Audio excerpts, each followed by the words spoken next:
Welcome back to the Lanterne Rouge Cycling Podcast for our first Grand Tour preview of the year, the Giro d'Italia preview. We are both pumped, brought to you by our show partner, Join Cycling, of course. And we're going to go through, as usual, the route, a quick recap of 24, the start list, the favourites, their team strengths, weaknesses, as well as, of course, the sprinters, which we have a strong field of here as well, and then the detailed stage-by-stage analysis of the route, including the stage winners, which we get correct every single time, of course, and final decisions, of course, and final decisions on who will win GC. A quick note on KOM, Maglia Azzurra, and Ciclamino as well, including the white jersey, which could be a good battle between some young Italian and Spanish riders that we have here.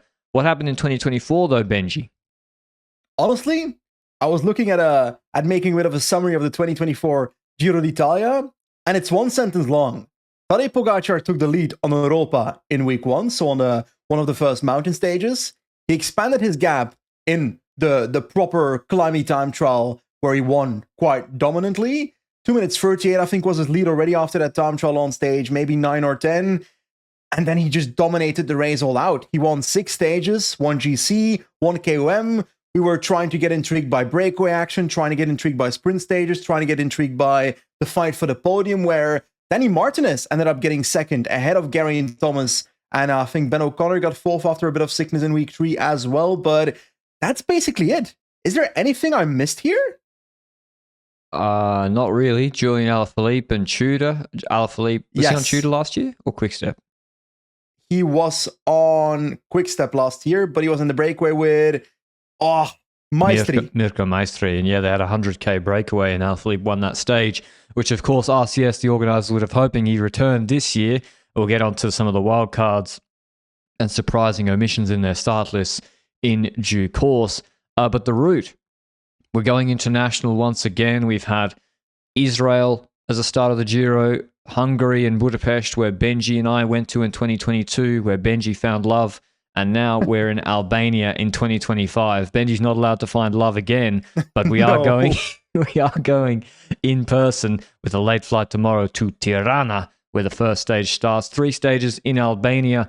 Then there's actually a rest day because, of course, it's not contiguous with Italy. There's a rest day on Monday where we all fly back and where the riders, I believe, get a ferry. They get a ferry from the southwest tip of Albania to Lecce, on the east coast of Italy. They cross the Med and then they begin their... Yes. Are there any riders with known seasickness that might impact their 4th stage? Giulio Ciccone, maybe, because Ciccone said that he drove from the Tour of the Alps, which is in the middle of the Dolomites on the border of Austria. He drove to Liège for the race. Now, Tour of the Alps, a lot of teams traditionally have not done it and then done the Liège combination because it's so close. Now, I would say Ciccone proved that. He proved that wrong twofold because he literally didn't fly because he's scared of flying, which is kind of funny that he comes second in Liège and every team's trying to have the optimal preparation for their riders. He turned up at 3 a.m. before the race. Also kind of strange that he's then scared of flying. Redoute lead out, 80 kph on a piece of shit road. Let's go. So I would say there's something he does in his employment is marginally more dangerous than flying.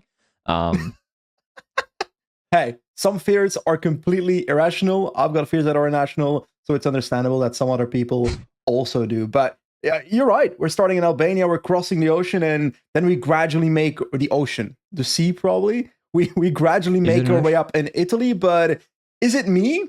Or is this a very backloaded Giro d'Italia? Yeah, like in previous years, like in 2023, it was heavily backloaded. There are some they've made week 1. Week 1, they're clearly trying to make the stars of the show punchers, versatile sprinters. They were maybe hoping for, they have Van Aert here, but maybe they were hoping for a Van der Poel, an Alaphilippe to come as well because there's some light. There's actually not that many pure sprint stages in the first week, but a lot of hill stages with even the Matera finish. So they worked their way up north. The last stage before the second rest day is after stage 9 is in Siena, which is the gravel stage. Then they cross from Tuscany up to Yeah, Vicenza, and then they begin. There's a Slovenian stage, which I think is a sprint stage in the, I forgot where, Friuli Venezia region, and then they work their way west again towards the mountains that Benji's alluded to in the third week, to Bormio, Morbegno, and then indeed the hardest climb of the race is Finestra on stage 20, which is the final real stage before the processionary sprint in Rome on stage 21. So it is not a traditional Giro route, I would say, in that... What is a traditional Giro route anymore, Benji? They're scared of going up high. Yeah, it's getting difficult because in the last couple of years, we've had so many stages that were either reduced in length or mountains were taken out or adapted parcours because of the weather conditions, because of situations happening at the race, a combination of factors. That's what's happened. Now the Giro has stepped away from getting all these very high mountains in week 3, in week 2, whatever. We don't necessarily have the Passo Gavia in the parcours this year. We've got a few mythical mountains though. I always love a Passo del Mortirolo. I really love that climb. It's in the parcours. Colle del Finestre, love that climb. Monte Grappa, it's a renowned climb. Gotta say, I actually like Mortirolo and Finestre more than Grappa. I don't know why everybody loves Monte Grappa that much. Yeah, I think it's because it's near, commercially, quite a rich town, Bassano del Grappa, which also has a lot of the, I think like 95% of the cycling apparel used in the peloton is produced like there, or the chamois. So commercially, it's probably there's a reason it's always there. And but yeah, I think we do not have many mountaintop finishes. I say there is a dearth. There's Tagliacozzo, which is, I say, a Roglic Vuelta style steep short finish, and then what's the other mountaintop finish? In week 2, there's not really one present. No. We're already looking at week 3 for mountaintop finish, and that's the San Valentino stage, which we'll go into later.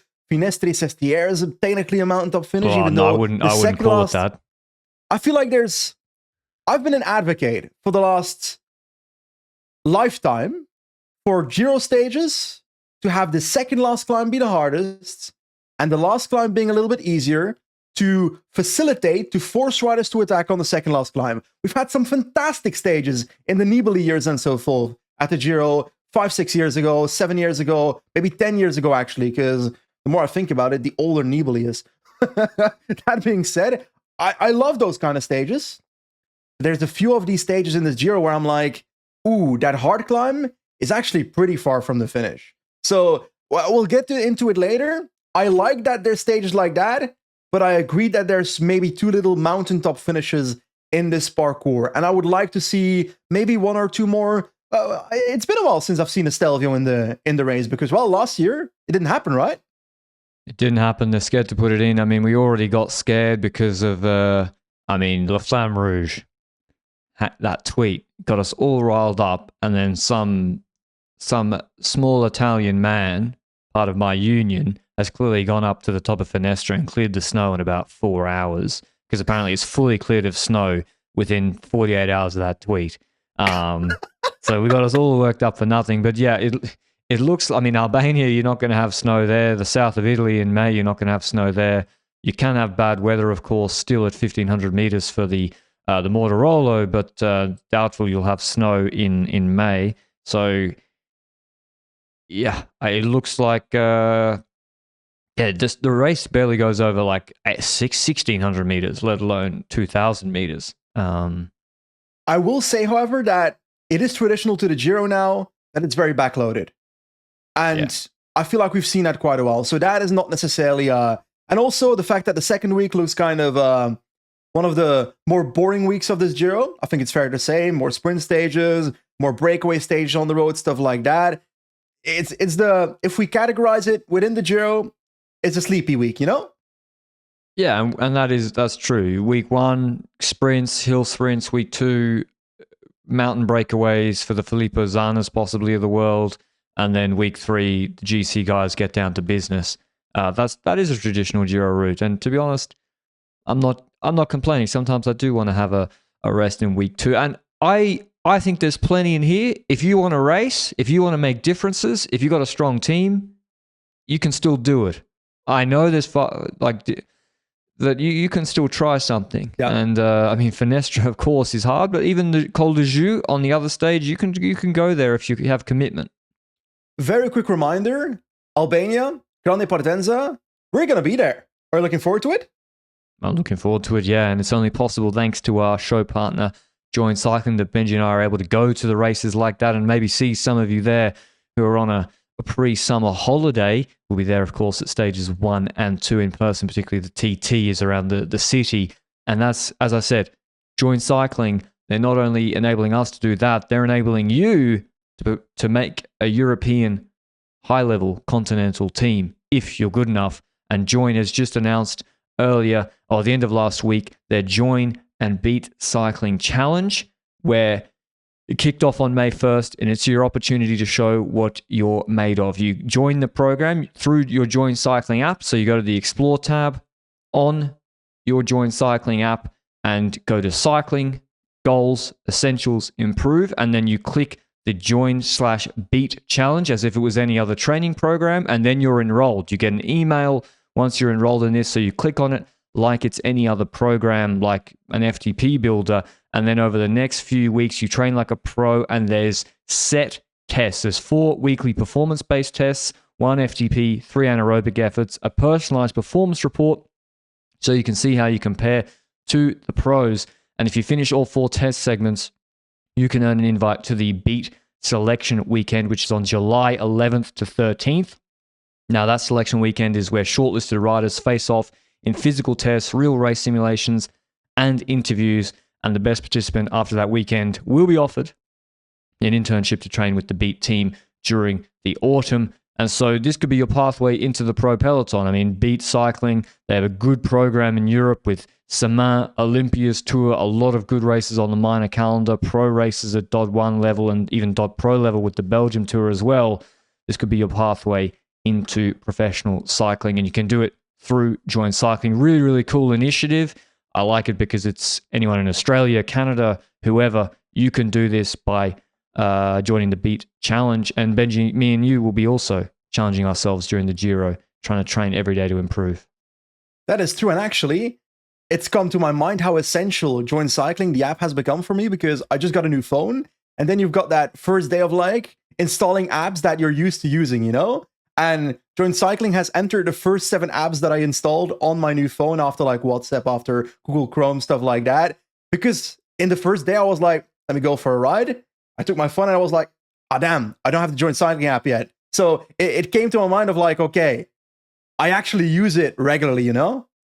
Well, you know that when you scroll down in the morning and you scroll down and it's like you go to search an app and you have 4 apps on the top there.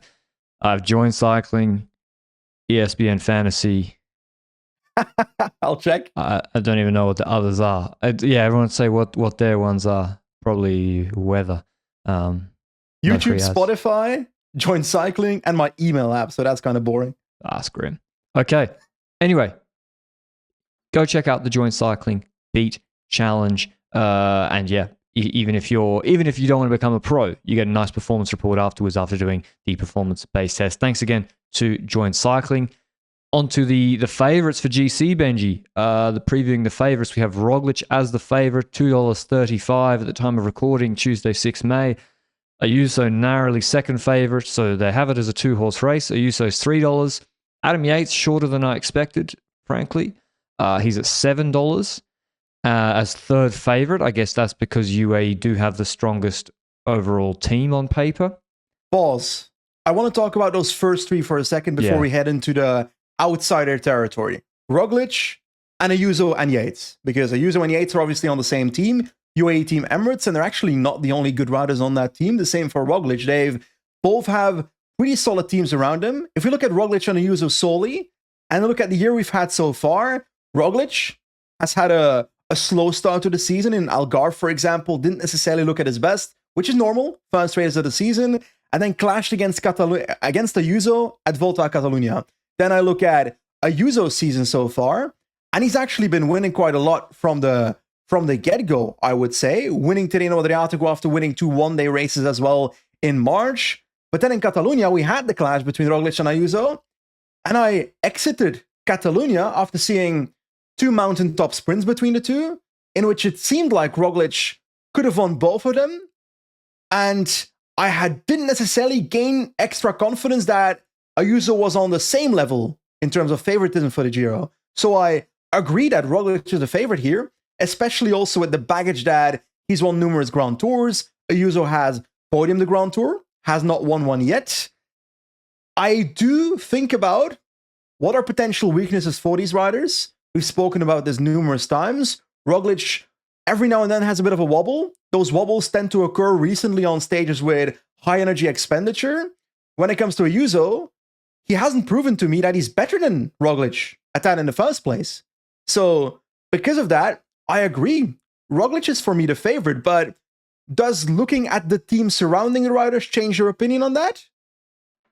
Not really, because again on paper, Red Bull Bora Hansgrohe, to start with them as Roglic is the favourite. I mean, they released their team in one each day, which would have been very funny last year if the Emmanuel Buchmann, because they did like one rider and then they had the question marks, and then they would have had the 8th rider, and then it would have been Jonas Koch instead of Buchmann. That would have added to that drama last year. But anyway, the team is Roglic, a former winner in Hindley, last year's podium place, Daniel Felipe Martinez, Jan Tratnikimus, who would have been good in has won Giro stages. He's always good in the Giro, and he couldn't do it on Visma because he got hit by a car in the TT Recon. Moscon is the bodyguard. Denz is the bodyguard number 2. Aliotti, probably the weakest of the riders on paper, but can be good.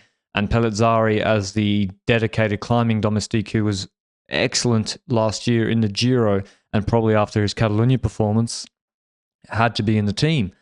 So I don't see how they could have a better team from their roster, Benji. I mean, maybe Adria in theory, but it's a really good team. Exactly, and it's also a team that, regardless of Hindley and Martinez having done really well at the Giro before, Hindley winning one, Martinez podiuming, regardless of that, they will most likely, I'm pretty sure, step in line for Primož Roglic. I have zero doubts about that. So Roglic is the man that this entire team is built towards, and like you said, Pellizzari was good at Catalunya, so it was not a surprise that they added him to this list eventually. So I see a team that will fully support Roglic. Am I wondering a little bit about the last 20 kilometers of a sprint stage? Johnny Moscon was great at that with Remco Evenepoel at the Tour de France last year, but I haven't seen Moscon coupled with Roglic yet this year. So is there any doubt with Roglic crash rate taking him out in a sprint stage? Yeah, I mean, that's priced in. I think if you took out crashes, Roglic would be a more clear-cut favourite based on what he showed in Catalunya and beating Ayuso and Remco and those other guys and just winning Grand Tours the last 3 years. But that is the concern, Benji. Moscon, remember in the Giro 2021 with Bernal on the gravel finish, he is excellent on those in theory. I haven't seen Moscon on TV this year. Maybe I've missed it, but maybe in Tirreno or he was good. I don't know. He hasn't done any races with Roglic, so he shapes a big question mark. He's got the nod for that. Denz is earnest, but not maybe the best at it. Tratnik's good at that. So yeah, it's a team, Benji, where I think they're going to have the plan that they're going to ride literally to the Flamme Rouge in front on a side of the road in sprint stages, and they won't have the actual horses to do that, and that could cause problems for Roglic. That is very possible. So that's a potential weakness there, but that's a weakness that, at the end of the day, is more about having the strength to keep it in a safe position than having the actual performance with Roglic in the first place. Because when it comes to Roglic's level after Catalunya, I just don't necessarily have a doubt right now. And also especially because we'll go into the route later, but you said it already, there's not that many mountaintop finishes. Now, there's also not that many stages with like 5 mountains in it, you know? There's a limited amount of stages like that. So it's not like the high energy expenditure stages are half the Giro. That's not the case. With a backloaded Giro like that, it might be a pretty relaxed GC until the final week, and there's quite a few time trial kilometers in the race as well. Am I right in saying 40-ish, 41 kilometers of time trial flat? Relatively flat? It's mostly flat, pretty easy TT, so it is for the purists like Josh Tarling can win, and indeed the good TT GC riders like Jabari, Roglic, and Ayuso can take time on the Fortunatos and Storers of the world. And yeah, Ayuso brings with him Igor Arrieta, Baroncini is there, Flat Rouleur, Del Toro, Micah, McNulty, Vine, Adam Yates. Now, it's, again, very climbing heavy team, but Arrieta and McNulty and Vine are bigger guys. They're not 60, 58 kilos. They're 68 to 70 kilo type guys. They can ride a valley. And when I look at these team constructions, Benji, it makes me think on those stages with a hard climb far from the finish, say, I don't know, stage 11, stage even stage 15 after Grappa if it's not full gas. These teams will have a lot of riders in a group of 12 or 15 in the valleys afterwards. You'd want to hope so for both teams. Now, is it possible to put a better UAE team, Emirates team on the cards here? Yes, that's possible. But that would take away from the other goals they have throughout the season, I would say. So, Juan Ayuso, Adam Yates, the combination there. Gotta say, Adam Yates has been disappointing for me this season. So, like you hinted at the start, his odds are a bit close for what I've seen from Adam Yates this year. He was not even that good at Tour of Oman. He didn't even top 10 Tour of Oman. Got 16 at Tirreno Adriatico, 32nd at Catalunya. He won Oman. Oh yeah, I'm looking at the fucking sprint rank. You're right. He was not that good. He didn't even top 10. He actually wasn't that good. He actually wasn't. Well, no, he lost the Green Mountain stage. Well, still, he had a solid level there. I haven't seen that level since Tour of Oman. Correction there. You're right. He won. Tirreno, he was on domestique duties but didn't pull, and Catalunya, he was no good. So maybe, but still, that's pretty good at Torino. Torino, he was pulling for Del Toro as well. He was domestique there and still came fourth. So I'd say he's going to be in good shape. And my question mark is how he and Ayuso work together, because at Bora, you have almost more justification to have a flat hierarchy. Still Roglic 1A, but Hindley's won this before. Martinez has done well here before. Yeah. Whereas at UAE, I don't know. At UAE, I'd have Ayuso as the main guy, but then I don't think that's how they're going in with Yates and Ayuso. I agree with you. I see the UAE team on paper and I say Ayuso has been the prominent rider for them this year. I expect Ayuso to be leader. Yates has the history of being solid at Grand Tours, which that then counters his lack of form we've been seeing recently, which might give him that co-leadership role that he seemingly is getting at the team. But also Jay Vine was really good at Tour de Romandie, for example. Like, we got to keep that in our head as well. That's a factor too. Now, you mentioned this in the last podcast, that Jay Vine is more likely to fold into a domestique role when necessary. I've seen more from him than I've seen from Adam Yates recently. I just have to confirm that. Del Toro as well is also super interesting because I don't know what his ceiling is. I do expect a youngster like that to fold into a domestique role when the team asks him, because he's still in the running up to a certain level, to a certain role. So I don't see Del Toro right now as the selfish guy that will not ride for anyone else, you know? Del Toro, I agree, but he's still the odd one out to me.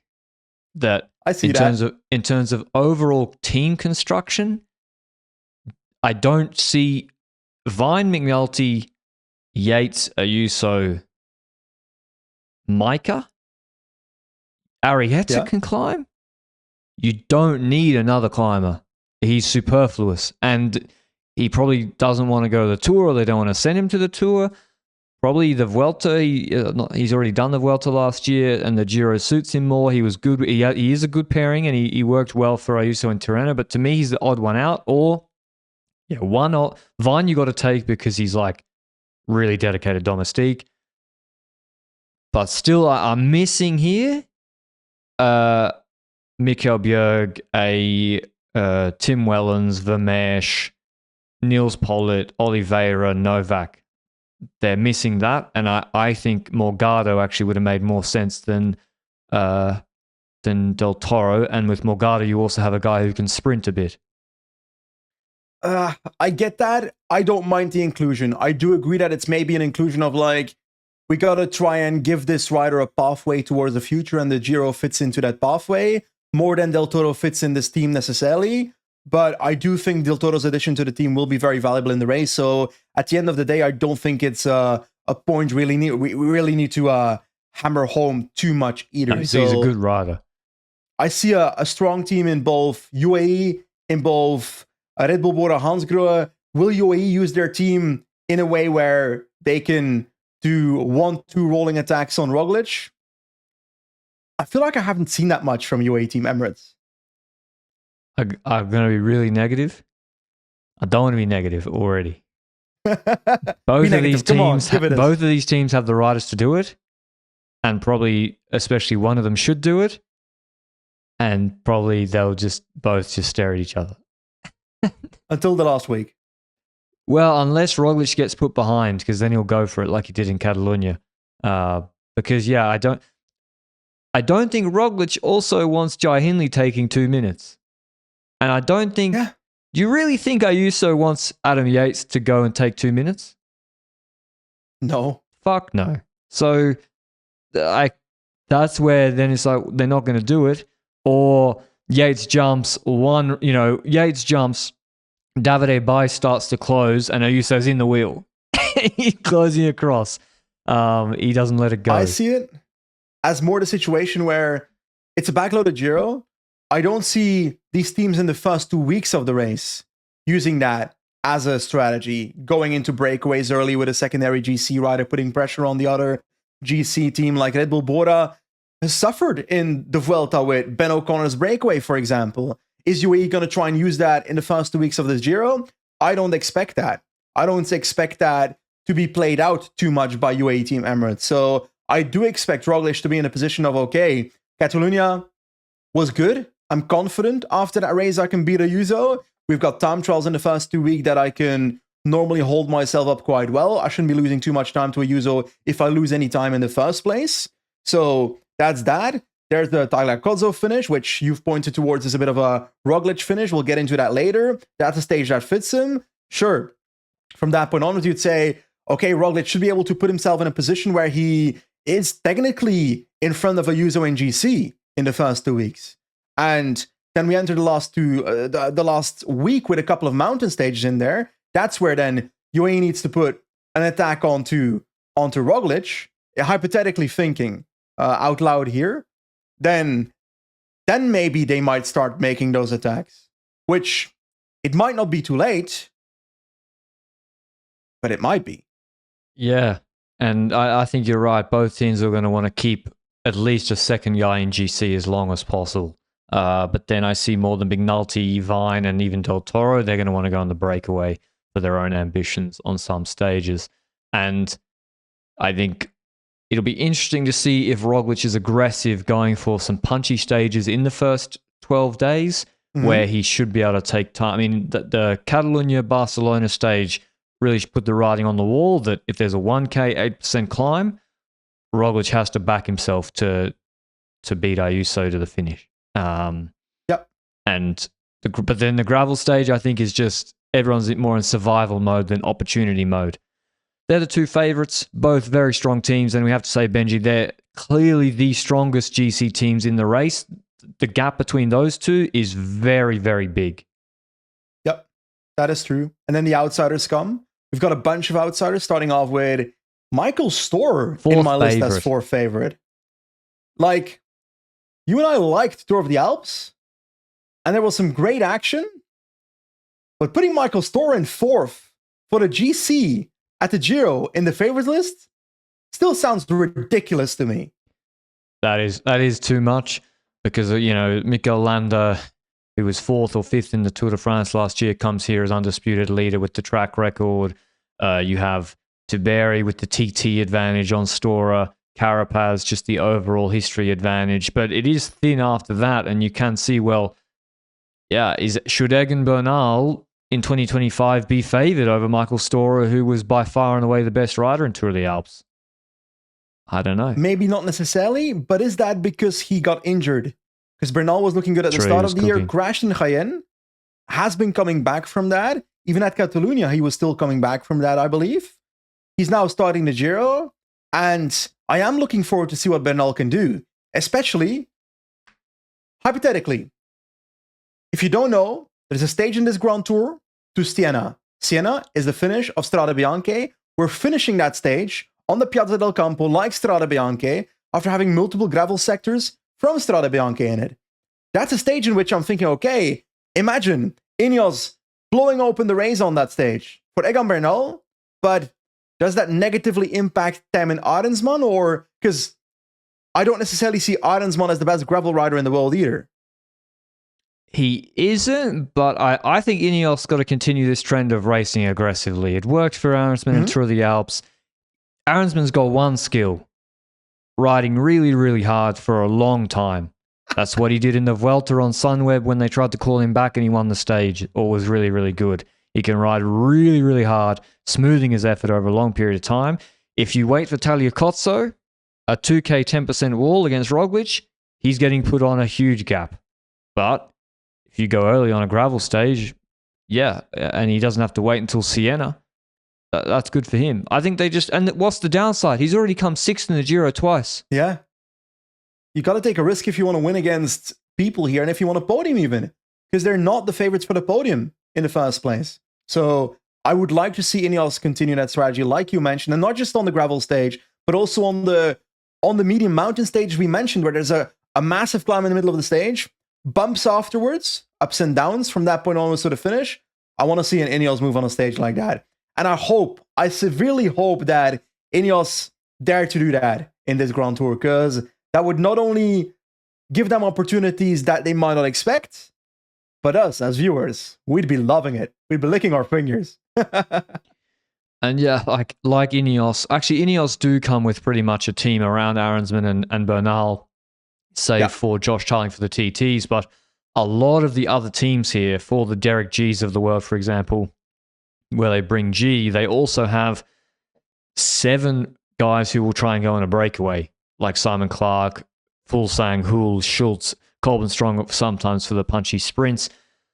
Or you have Q365 with Pidcock, who's 6th favourite, I think. Pidcock has some support riders in Lapinge and Donovan and Asperen, Halson as well. But then they also have the sprinter in Moschetti, Quickstep with Manier. So a lot of the teams are splitting their ambitions. It's really Red Bull and UAE, the only like uni-focused team, I would say. Teams. I think so as well. And the fact that we've already got Del Toro, Martinez and Sofov and Vine in the list of other outsiders, together with the Chiccones of the world, the Derek G's of the world, the Simon Yateses of the world, who hasn't been that prominent either this year so far. Gaudu, who had surgery for his hand, I'm pretty sure, after Tirreno Adriatico. Question: what do we expect from Tom Pidcock in this race? It's actually a good parcours for him with a gravel Siena stage. I mean, he's good in Strade again. And also, there's a 1 hour climb at 9%, half of which is gravel. That has to be good for a rider of his weight and his profile. It has to be. Yeah. Now, it is deep in the 3rd week, so a lot can happen until then. What I would do if I was them would be to go for stages, lose a bit of time, and then backdoor top 10 GC. So get enough license that you... But the problem is, is he going to get licensed to go in the break on 4 minutes like an Alaphilippe would? No. You don't think? It depends on the situation, you know? It depends on what are we looking at in the race at that moment. Yeah. And what stage it's going to be. And what part of the Grand Tour we're in. If he's on 4 minutes in week 3, no, it's not happening. In week 2 on a gravel stage, that opportunity might be the case, and then it's going to be a fight between Pidcock and breakaway riders instead of... And also another fight in the GC group behind. That's also possible for a stage like that. But I think it all depends on the situation of that stage. It's impossible to predict from now on which stage that would happen. But Bahrain. Anyway, Bahrain, long list of outsiders. They should never be underrated in the Giro d'Italia. Tiberi was very good last year. Bilbao's always solid. Eulalio, the Portuguese rider, Neopro, is an up-and-coming climber. Pascalon is experienced, and they have Govakar for the sprints. And I'm already going to... My first tip is Damiano Caruso, top 10. $6. So Louis Manchis is shorter odds for top 10 than Damiano Caruso. That's not correct. Caruso in Tour of the Alps. That's a different rider than I saw. And it reminds me of when Nibali was old and washed and he had one last Giro in him.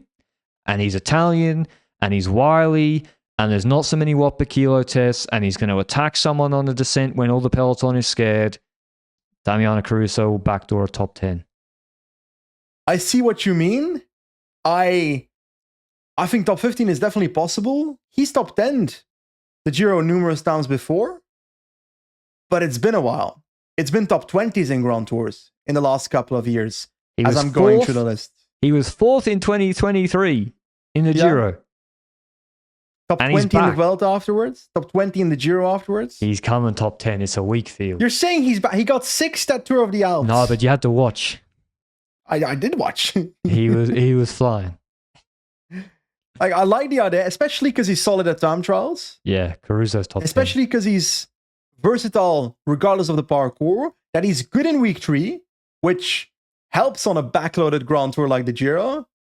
I'm not saying it's not impossible, but it's going to be close. And then the question is he going to be tracking the end of top 10 just to be passed by some breakaway rider in week 3? He won't allow it. He'll be that breakaway rider. Yeah, he won't allow it. So, can he podium? Fuck no, mate. Get out of here. Oh, seriously, yeah. Tiberi could.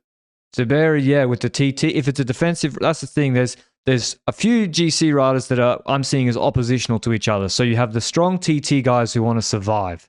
That's Antonio Tiberi. That's Derek G. Roglic to a certain extent. And then there are the attacking guys who need to take time somewhere. That's Lorenzo Fortunato, Simon Yates, Bardet, David Gaudu if he's in shape, and even Carapaz. Carapaz, of course, will attack. We haven't really mentioned EF. Yeah. But so those riders are oppositional to each other. It is a gift to me that Carapaz is in this race, knowing there's multiple medium mountain stages with a massive climb in the middle and then smaller climbs later. Because if there's one dude in this entire peloton that might think about attacking on that middle climb, it's Richie Carapaz, El Jaguar de Tulcan. But we've spoken about GC riders a lot. We're hinting at all these stages that exist. Before we jump into the stages, we got to talk about some sprinters first as well, because we've got Visma Leasebike with Olaf Kooi as the top sprinter on the list for me. Wout van Aert as potential lead-out and versatile sprinter. Mes Pedersen for Little Trek. Caden Groves for Alpecin de Koning. Paul Magnier on the list as well, his first Grand Tour for Soudal Quickstep. Matteo Moschetti, the beater of Dylan Groenewegen, is here. He is there for Q46.5 together with Pidcock. Sam Bennett is here for the Decathlon AG2R. Milan Fretin, Gerben Thijssen, Max Kanter, Casper van Uren, Michael Zeilard and Rick Pluimers. We got to mention them for Luke. And Giovanni Lonardi as the random Italian sprinter that might top 10 somewhere. But you're looking at this list. My initial reaction is Olaf Kooi should win multiple sprints in this race. He should, but there's some difficult ones too. And you got Magnier, Pedersen, and Groves who don't mind an attritional finish. And so that's going to be very interesting from stage 1, how those teams play it when you have a 4K 5% climb or 5K 4% climb, 10, 12Ks from the finish.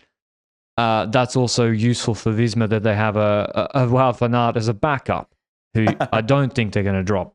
So, but still, Kooi, if he makes the finish with a lead out of Van Aert and Affini, should be doing well. Because also, I'm not seeing big trains here, Benji.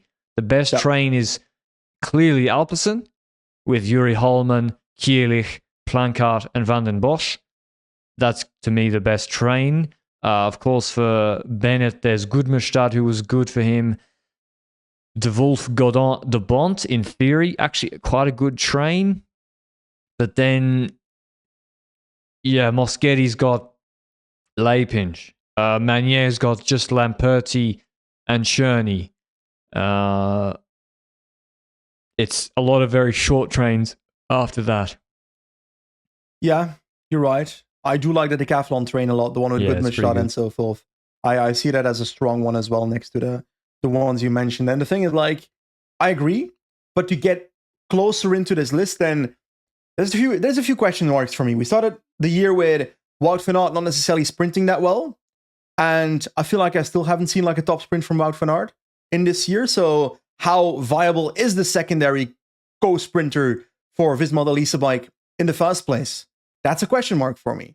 Mess Pedersen started off the year with weak sprints as well. He got better throughout the year, looked pretty solid after the Spring Classics ended when it comes to his sprint. But in group sprints, he's lost from Sam Bennett, etc. So also a bit of a question mark in group sprints. Caden Groves has looked good for me. I've got confidence that we're gonna see a good Caden Groves in some versatile sprints here. In a flat sprint, I'll put Olaf Koy significantly higher. That's my personal opinion. Moschetti, I expect to perhaps take a stage. That's his ceiling for me, taking one stage, which is a perfectly fine ceiling. Like, a lot of people would want to win a Grand Tour stage in their life. Milan Freta, I'm curious to see what he can do at a Grand Tour with his broken shoulder still, because he's been riding with his broken shoulder and winning with his broken shoulder for weeks now. Sam Bennett I've seen as very good recently. You said it as well quite a few times. So I look at his list and there's a few question marks. There's a few riders I've got real confidence in. Should we go over every single stage now and see whether we see an opportunity for, especially stage one? Like, let's jump straight into it. Oh, well, just on the Trek train. Okay. You do have to say it's not the best one for Pedersen either that they could put together, and that's because they're splitting ambitions with the Tour de France. With Milan's going to get the A train there, and there's no Consonni, no Gibbons, no Dan Holer, no Alex Kirsch, no Edward Turns or Teutenberg. That's probably 6 riders that would improve this train for Mads Pedersen. Now, probably they're going to want the sprints to be attritional, and Søren Kragh Andersen, he comes into the Giro after one race day after his surgery or sickness. Was it saddle sore? I can't remember. He's just done Frankfurt. He comes in. So Kragh Andersen, Konrad Mosca. Basically, Dunhall is in. Yeah. He's the setup, and then you got Vacek as the last man. He's not a real lead-out man, in my opinion. And he could be, in my opinion. I don't see the last man right now. I agree. I don't see a last man lead-out in this list. But I do see quite a lot of strength to keep Pedersen in a good position and maybe pilot him into the wheel of an existing sprint train from which he can try and compete. Because Pedersen is not a terrible... it's like, I was going to say Pedersen is not terrible at positioning himself. Then again, he lost quite a few sprints due to positioning this year. It's just the last man that I'm missing, you know? I'm also surprised to see Groupama FDJ don't bring any fast man. There's some opportunities here.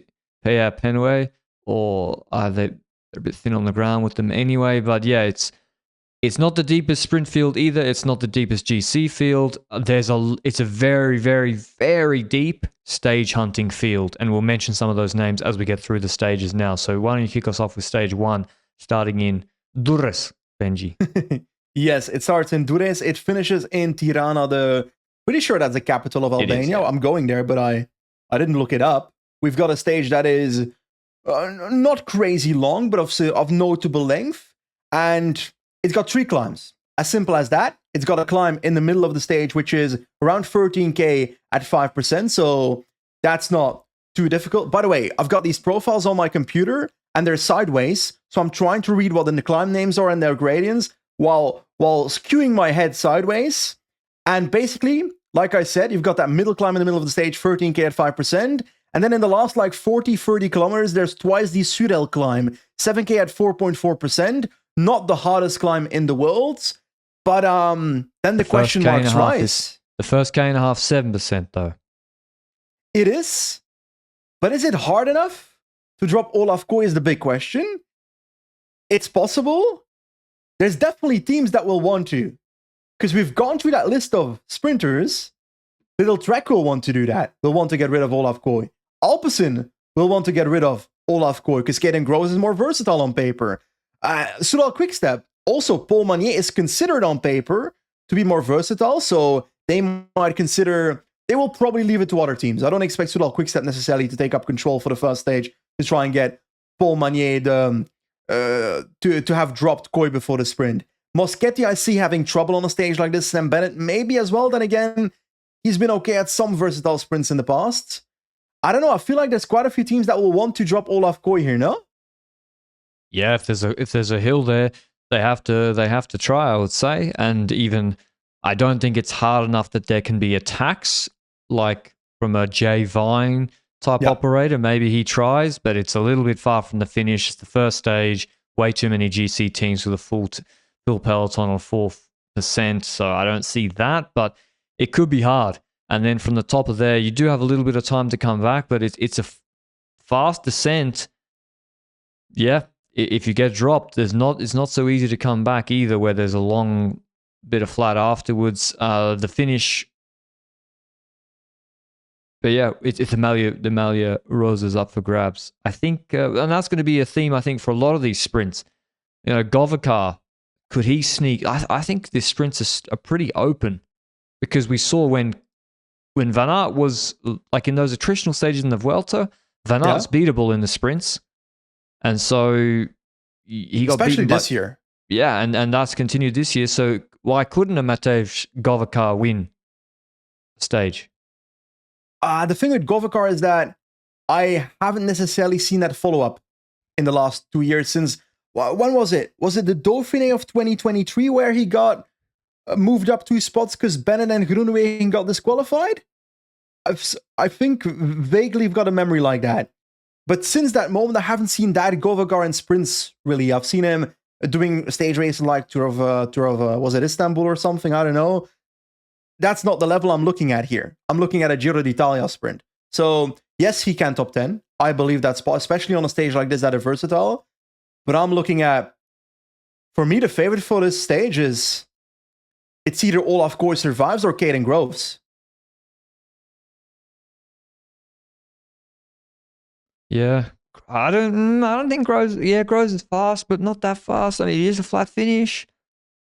I'm going with Sam Bennett for stage 1. I think Sam Bennett's in good shape. I don't think you drop him so easily, and I think he's pretty quick at the moment. And he's got a good lead out. He's got a whole team committed to him. So I like what Decathlon's bringing to the race.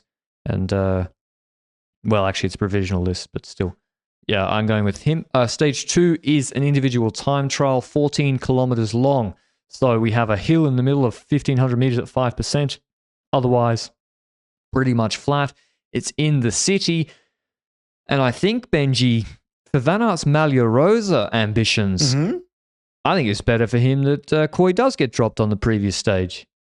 Of course. If he can sprint for bonies and keep it close to Tarling in this TT, he might take the Maglia Rosa in this TT.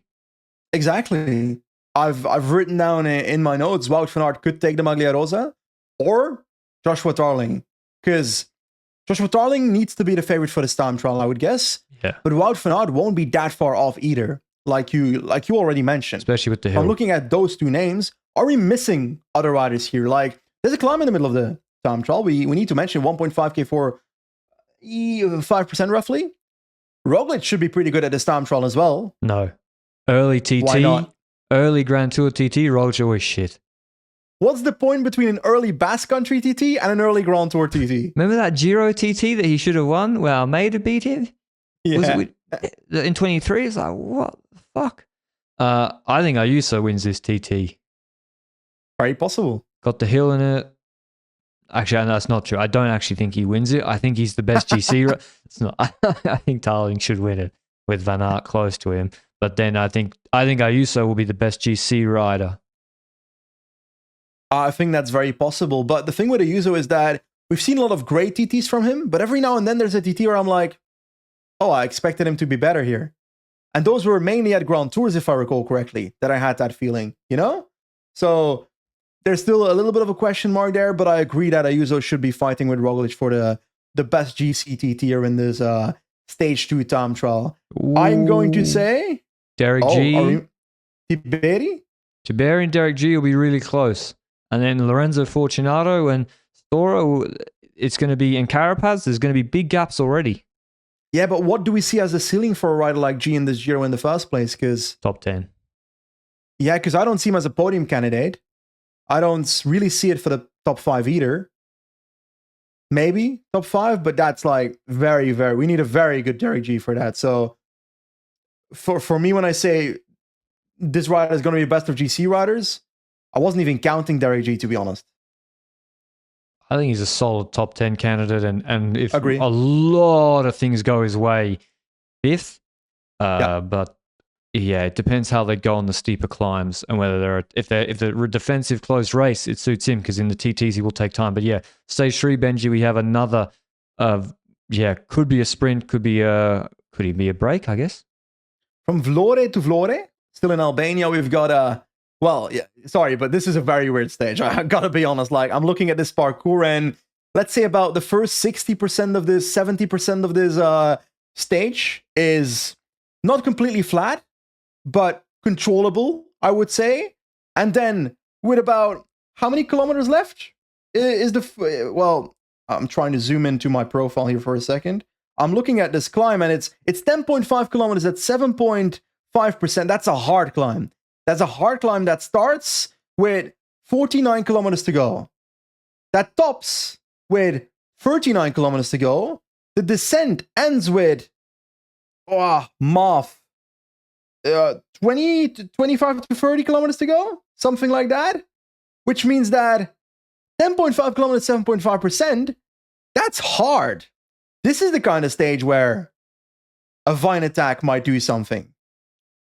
Yeah, but the problem for Vine is he's probably going to be so close on GC after the TT. Like, who's going to want to let him go? It is a long runoff. It's not like stage 1. There is a good 20 Ks of flat after the descent off that climb. But you're right, Benny. This is not comparable. Remember that long climb in the Vuelta last year where Bittner beat or Groves beat Van Aert? Yes. And then a lot of the sprinters did survive. This is harder than that. This is a proper climb. And so you could even, Mads Pedersen and Van Aert could even be dropped on this if the GC guys go ham. I don't think they will so as well. Because where are you going to go? That's also the question for me. Who is going to be willing to attack on this climb, knowing that there's a flat segment of 25-ish kilometers, 30 kilometers that they need to take on either by themselves or in a small group? You'd want riders with you if you make that move. If you're Vine, if you're anyone else making a move here, you don't want to do it alone on this climb. So then the question is it going to be GC teams responding to the people that attack or sprinter teams responding? If it's sprinter teams responding, that group has a larger chance to potentially make it because on the climb, they can build out a little bit of a gap, which might then trigger GC teams to start control them. So it looks like a very spicy stage on paper. I'm hoping we get some kind of attack on the climb, but it could just be a versatile sprint with the most versatile sprinters in it. I'm saying Pedersen, I'm saying Groves, Wout van Aert should be able to follow those two on this climb, you would hope. But an Olaf Koy would get dropped here. Yeah, for the Bennett and the Koys of the world, this stage looks too difficult because it only takes, Patrick Conrad beginning to pull at 6 watts per kilo, and that's just too much on 8% for a sprinter. So we'll see. I should also say there's the intermediate sprint points. Luke will correct me if I'm wrong. The first gives just Ciclamino points, and the second is the Red Bull kilometer that gives 6, 4, and 2 bonus seconds. So the amount of bonus seconds at intermediate sprints in this race have been doubled. So 6, I'm telling you, Benji, if I was constructing the plan for Roglic, I would literally I'd be like, we're never attacking. We're going to farm sprints and uphill sprints and just win the TTs and then chill. And then Can I be honest? You saw have a bad day. I don't think that plan's going to work for most of this Grand Tour because I'm looking at these stages and the Red Bull kilometer, if it's in the space that you said it is, will be taken by the breakaway in 90% of the stages. That's the thing. All that fanfare, it's like Davide Bice will win the Red Bull competition every day. So seriously. So that's the Albanian Grande Partenza. I think quite nice stages actually, where we should have some GC gaps, but also competitive sprints and some decent racing. Stage 4 on Tuesday next week in a week is the first absolutely locked on sprint. So I'm just going to go with I'll go with Koy for that one, Benji. Same. Simple as that. Stage 5 is not necessarily a locked... Well, I do expect it to be a sprint. Maybe. We'll see. But it's not flat. We're looking at a stage that is from... these these Italian names are going to get me. Segle, Mesapicca to Matera. This Matera finish, I was looking at the PCS profile first when I looked at it, and I was like, damn, this looks like a mountain stage. But the vertical meters were wrong on that profile. So the official La Flamme Rouge profile shows a much more versatile sprint stage finish, I would say. And I look closer to the finish, and there's, in the last 30 kilometers, there's a climb with about 30k to go, 2.9 kilometers at 8.4%. That's something. That's not easy, 2.9k at 8.4%. But after that, it's undulating until the finish, gradually moving upwards towards the line is what I'd say. With a climb of 5.5k at 4.5%, 2.9k at 3.3%. And now I'm talking about the last like 8 kilometers we're in right now. 700 meters at 8%.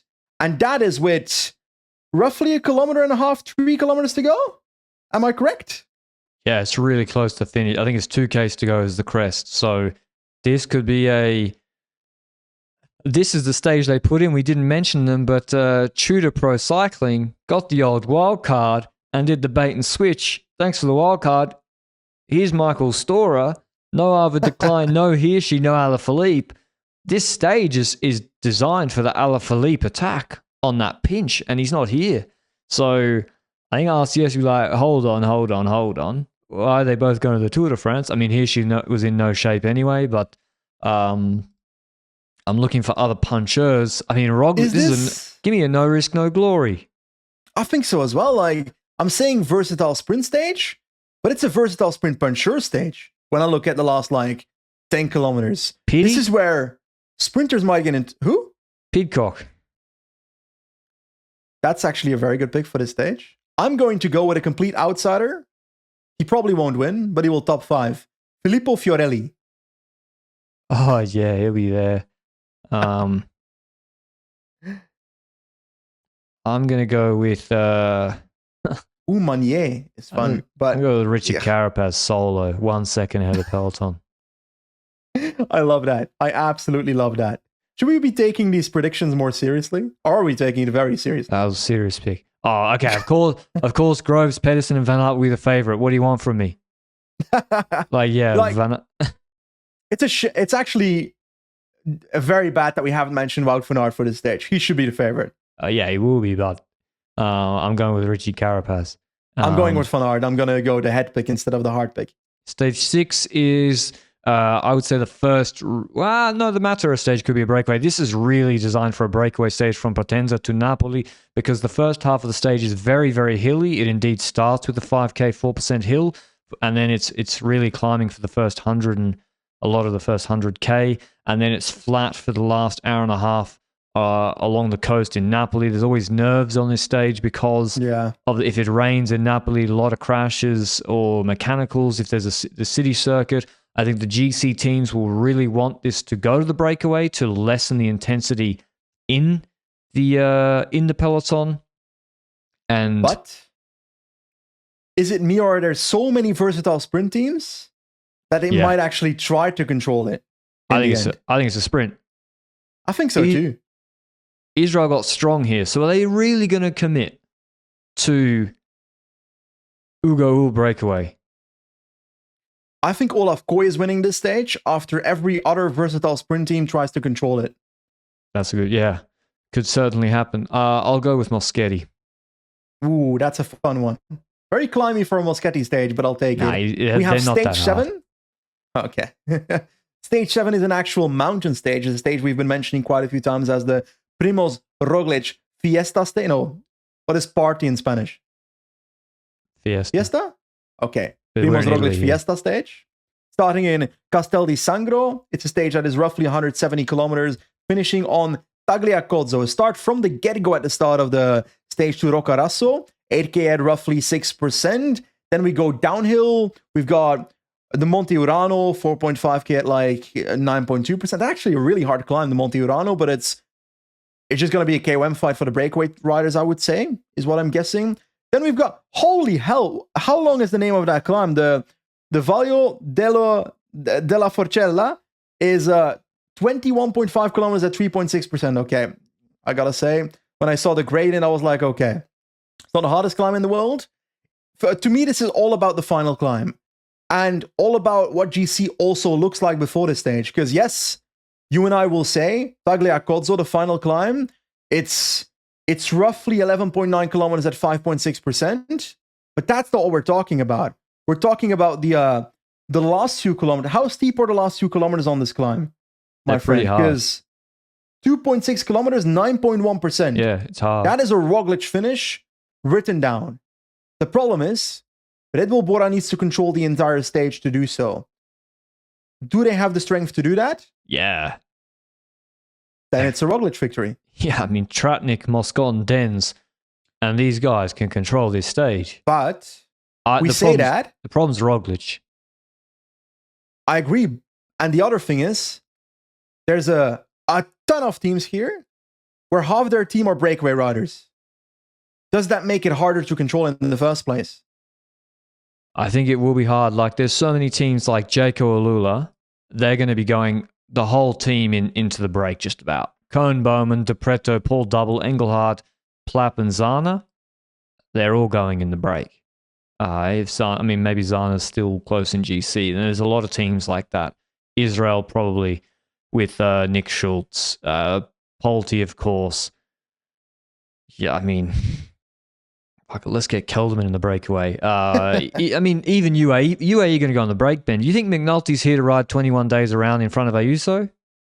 I don't think so, but I do want to mention a detail to you. Luke has pointed it out to us in the chat. We've got at the foot of the Tagliacozzo climb, the final climb of the day with 11k to go, we've got the Red Bull sprint. Are we sure it's the Red Bull? There's 3 intermediate sprints every day. I have no clue which one is the Red Bull sprint. They have the Intergiro sprint as well. So the Intergiro sprint is not the Red Bull sprint? I don't know. I don't know. And I don't think anyone will know. So the morning off will be like, the Red Bull sprint, Benji, should be on the top of every single penultimate climb of the mountain stages on the hardest climb to make people sprint. It worked in the Tour de France. It works. It's worked in previous years.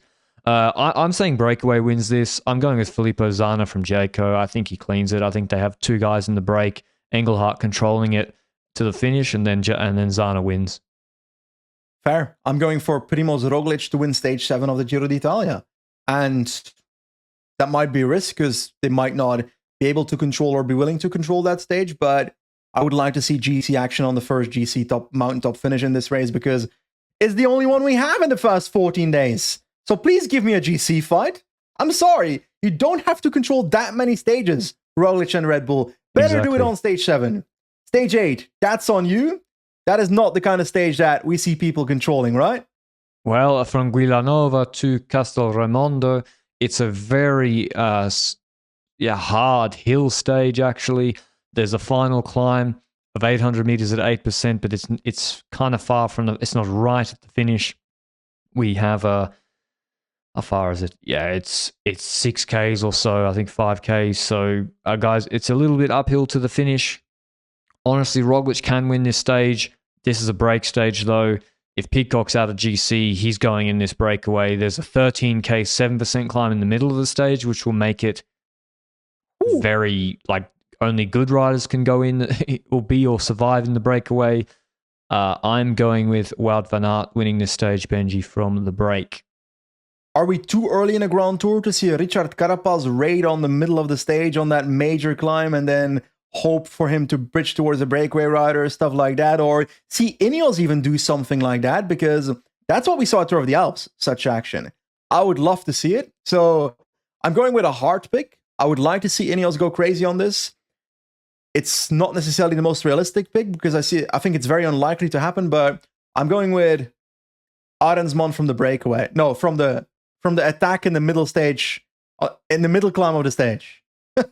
By the way, quick update. Luke has mentioned us that the green icon on the profile that we've been calling the Red Bull Sprint is indeed the Red Bull Sprint. So it was at the foot of the Tagliacozzo climb. Okay. And in this stage, it's on the second last hill with about 20 kilometers to go. So if everything is kept together... They have positioned it where we said they should. It's on a 1,400 meter, 7%. Yeah, that's good positioning. Yep, I agree. In half the stage, it's not well positioned. But in this stage on Tagliacozzo, it is well positioned. Anyway, my Ineos pick for the stage looks horrid already, but let's talk about the stage I'm actually looking forward to maybe the most in the first 9 days. We've got stage 9 from Gubbio to Siena. Siena shouts Strade Bianche. This race shouts Strade Bianche. In the second half of this parcours, first half already quite undulating, but the second half starts with gravel. We've got, if I count correctly, roughly 4, maybe 4.5 gravel sectors, if I count the very small one as well. And there's a few known ones in there. And the more known ones that we have is the San Martino in Grania gravel sector. That one starts with about 40 kilometers to go. That is the one that, if you look at Strade Bianche, the coverage usually starts on the Monte Santi Mori sector. San Martino in Grania is a sector before that. So if I had to guess, that's where Vacek and so forth crashed in this year's Strade Bianche. But this looks like a stage where there's enough gravel to me, where the race can open up on those gravel sectors. And we might see GC differences because the finish is also Piazza del Campo. It's also the steep climb in Siena. So I can't wait to see what the stage does. There is a possibility, though, that we see a breakaway fighting for the stage win, while the GC fights against each other 14 minutes back. Probably not 14 minutes, maybe 7 minutes back. How do you see that possibility? Yeah, I think a lot of the GC teams will be nervous and not wanting to control the race. I think, yeah, it's a while until they do the first proper climb of La Cima, 4K 7%, but I think, yeah, I want to say Bernal. I really want to say Bernal, but then I'm like, are Ineos going to control? Maybe it's so nervous in the run into the first gravel sector that the break just never gets a leash. Yep. They have the intermediate sprint on top of the Colle Punzuto, which is, again, 6 seconds is a lot of time. So if it's there, you got to take it. And that could open the race up as well, where it's already hard. So I'm going with Bernal because he's class on the gravel. In Hyena, I was impressed. I don't know his shape, but it's also a heart pick because, yeah, I love it. Yeah, Pidcock, of course, can also win. Probably he's one of the favorites for it. But stop spoiling it. I was going to say Pidcock. Okay, there you go. I was going to pick the favorite. How much freedom does Wout van Aert get on a stage like this? Because I would expect him to get the freedom, and then he's also a potential favorite from the breakaway, which Pidcock might not be. So actually, I think I'll pick Wout van Aert over Pidcock because I think Wout van Aert from the breakaway will win this.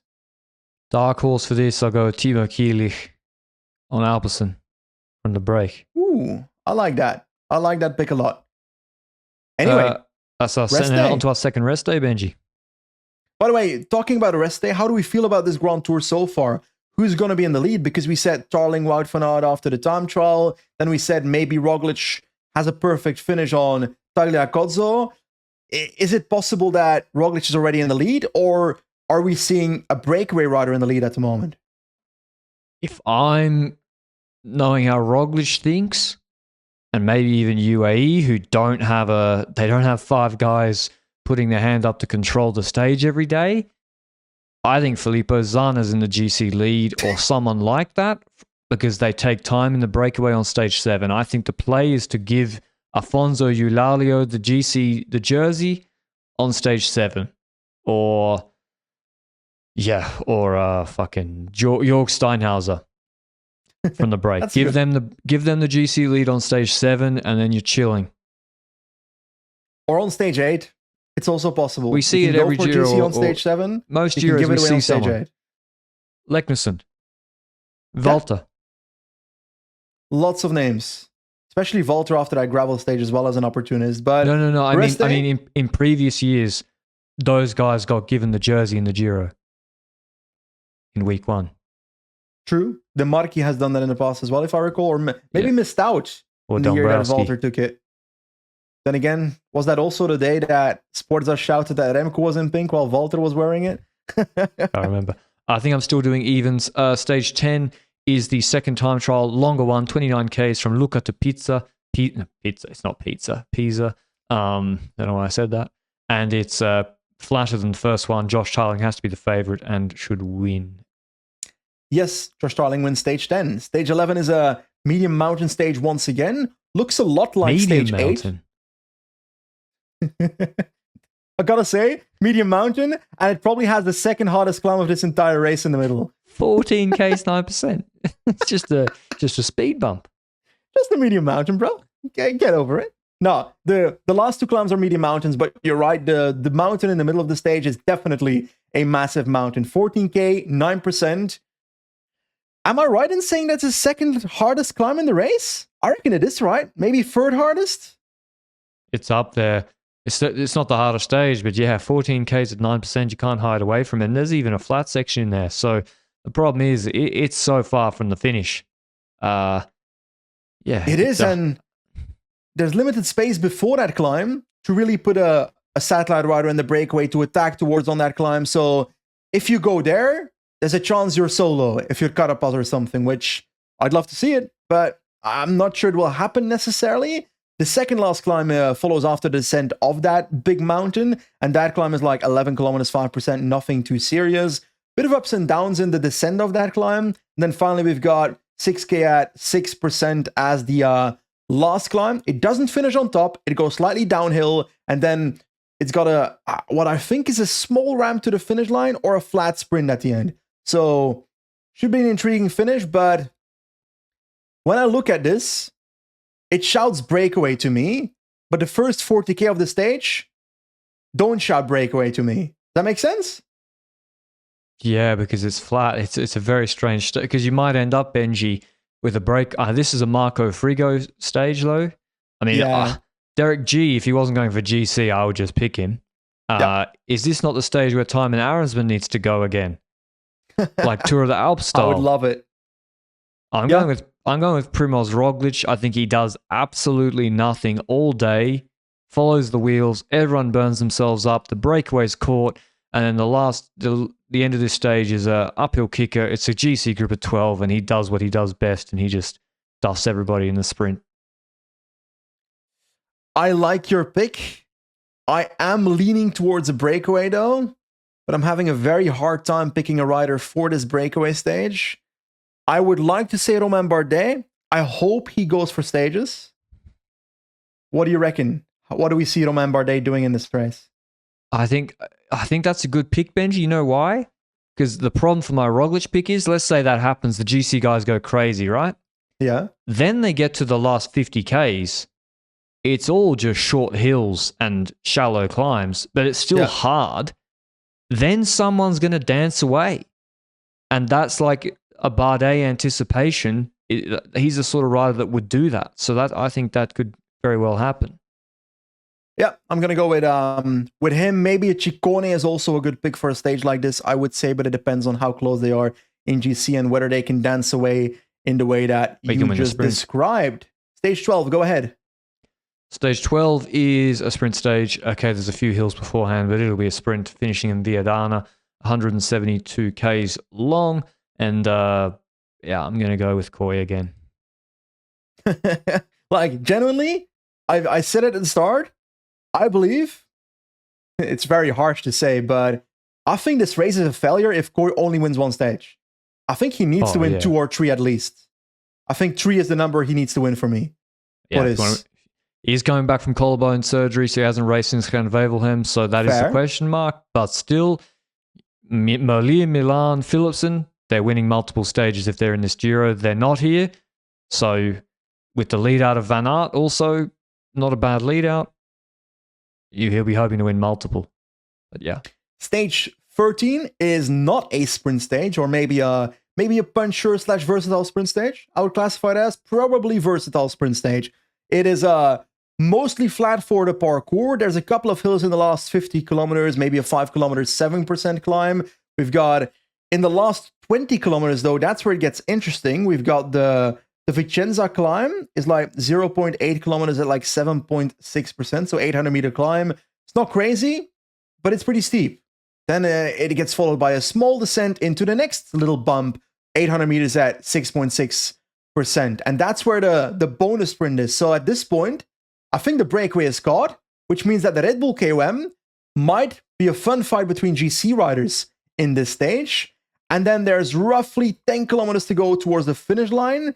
And I'm looking at a flat run-in towards once again, 800 meters, 7.6% finish line. So initially, when I look at the finish line, I'm shouting Pedersen versus Van Aert, and I'm saying probably Pedersen because this is a Pedersen finish for me.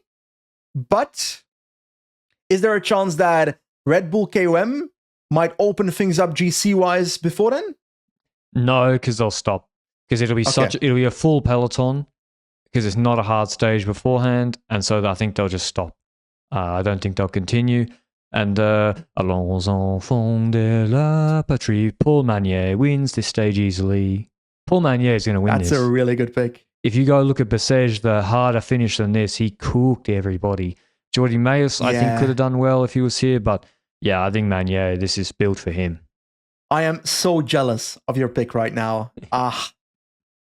Yep, you're right. I feel Magnier, but I gotta stick with Pedersen. We're gonna have to 1v1 on that one. But stage 14 then, that's a flat sprint or? Stage 14 is, there's a few hills. It's the Slovenia stage, 193 Ks long, but these are not, there's a 7% 700 meter hill with 8 Ks to go. Like, you can, if you start at the front as a pure sprinter, by the time you're at the back dropping, you're still in the peloton. That's how short that hill is. So we've seen them in Paris. Coy and Sam Bennett, they don't get dropped on them, even if the big boys attack. So I think this is it's a sprint, and I'm going to go with,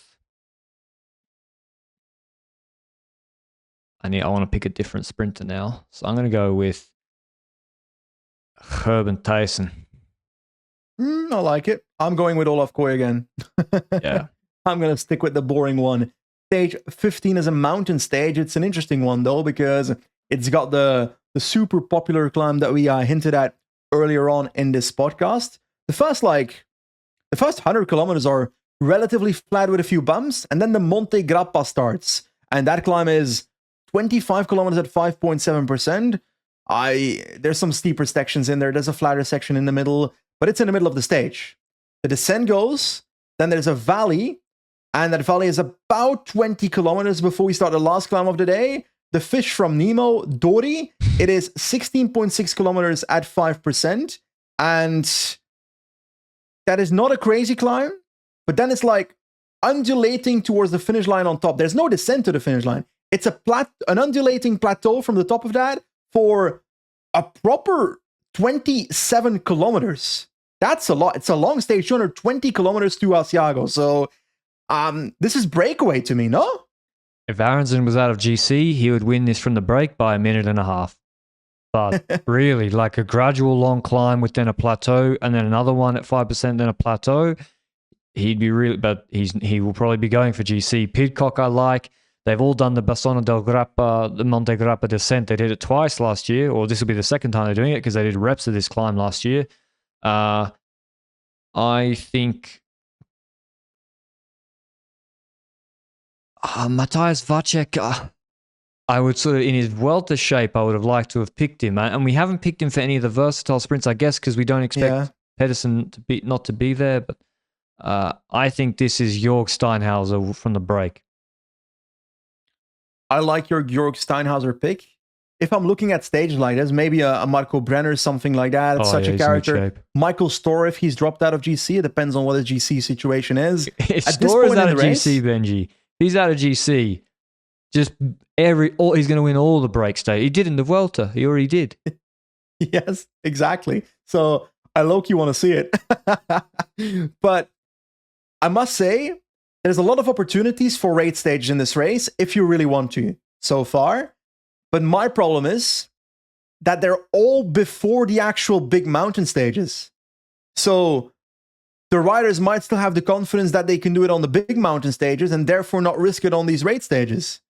Because I would already want to see a UAE use their multi-leader strategy on a stage like this, maybe on some other stage we've had before, which I don't expect because I think they'll still have confidence in the final week of this Grand Tour. There's still opportunities in the final week to use multi-leader strategy, but stages like this should not be forgotten. But I think it's going to be breakaway. Can I change my pick? Oh God, who are you changing it to? McNulty. I like the McNulty pick. I'm going to go for the opposite of you. I'm going to go for Del Toro. Yeah. I think you're right. I think the GC teams are like UAE. They'll be like, oh, good opportunity for the guys to go on the break. And then if that's happening, Bora going to control? Maybe, maybe not. Probably not. Third rest day then on after stage 15, and then we have our first real mountaintop finish and a long stage 2, 204 Ks. Although the previous one was actually 220, was quite long, but now 204 Ks, a lot of altitude gain.